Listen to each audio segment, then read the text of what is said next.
ఏలూరు జిల్లా తాడ్వాయి మండలం మేడారం అడవుల్లో ఇటీవలే వేల చెట్లు నేల కొరిగాయి. ఎన్నో ఏళ్ల నాటి చెట్లు కూడా కూకటి వేళ్లతో కింద పడిపోయాయి. దాదాపు 500 ఎకరాల్లో 50,000కు పైగా చెట్లు ధ్వంసమయ్యాయని అధికారులు చెబుతున్నారు. ఎప్పుడూ జరగని విధంగా గాలులు విరుచుకుపడ్డాయని, టోర్నడో వంటి గాలుల కారణంగా చెట్లు విరిగిపోయాయని చెబుతున్నారు. అధికారులు తెలిపిన వివరాల ప్రకారం ఆగస్టు 31న సాయంత్రం 5:30 గంటల నుంచి 7:30 గంటల మధ్య 2 గంటల వ్యవధిలోనే ఈ ధ్వంసం జరిగిపోయింది. కొండాయి నుంచి మేడారం మీదుగా తాడ్వాయి మండలం కోనెపల్లి వరకు చెట్లు నేలకూలాయి. విధ్వంసంలో అడవిలో ఉండే అరుదైన వృక్షాలు కూడా విరిగిపోయాయి.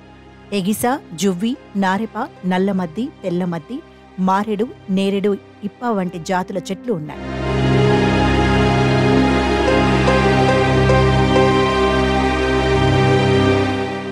భారీ వృక్షాలు సైతం ధ్వంసమైన అడవి జంతువులకు హాని జరిగిందని ఆనవాళ్లే కనిపించలేదు.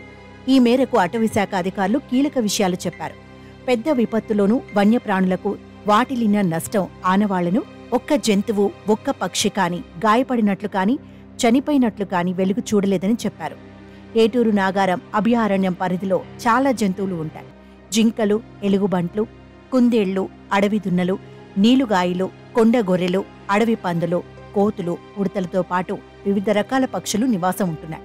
వీటిల్లో ఏ ఒక్కదానికి హాని కలిగినట్టు ఆనవాళ్లు లేవన్నారు. అయితే వన్యప్రాణులకు ముందే ప్రకృతి విపత్తులను పసిగట్టే గుణం ఉంటుందని అధికారులు చెబుతున్నారు. వాసన, శబ్దాలను త్వరగా గుర్తిస్తాయని అంటున్నారు. భూప్రకంపనలను పసిగడతాయని చెబుతున్నారు. మరి ఆగస్టు 31న సాయంత్రం సంభవించిన విధ్వంసాన్ని కూడా జంతువులు, పక్షులు ముందే పసిగట్టాయని భావిస్తున్నారు. సురక్షిత ప్రాంతాలకు తరలి వెళ్లాయని అనుకుంటున్నారు. మరి జంతువులు, పక్షులు ఎక్కడికి వెళ్లాయనేది తెలియాల్సి ఉంది. మరోవైపు ప్రకృతి బీభత్సం సృష్టించిన ఘటనలో అధికారులు కూలిన చెట్లను లెక్కిస్తున్నారు.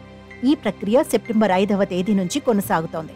పడిపోయిన, విరిగిన చెట్ల కొలతలు తీసుకుంటున్నారు అధికారులు. విరిగిన చెట్లకు సర్వే నెంబర్లు కేటాయిస్తున్నారు. మరో 3-4 రోజుల్లో విరిగిపడిన చెట్ల లెక్కింపు ప్రక్రియ పూర్తవుతుందని చెబుతున్నారు.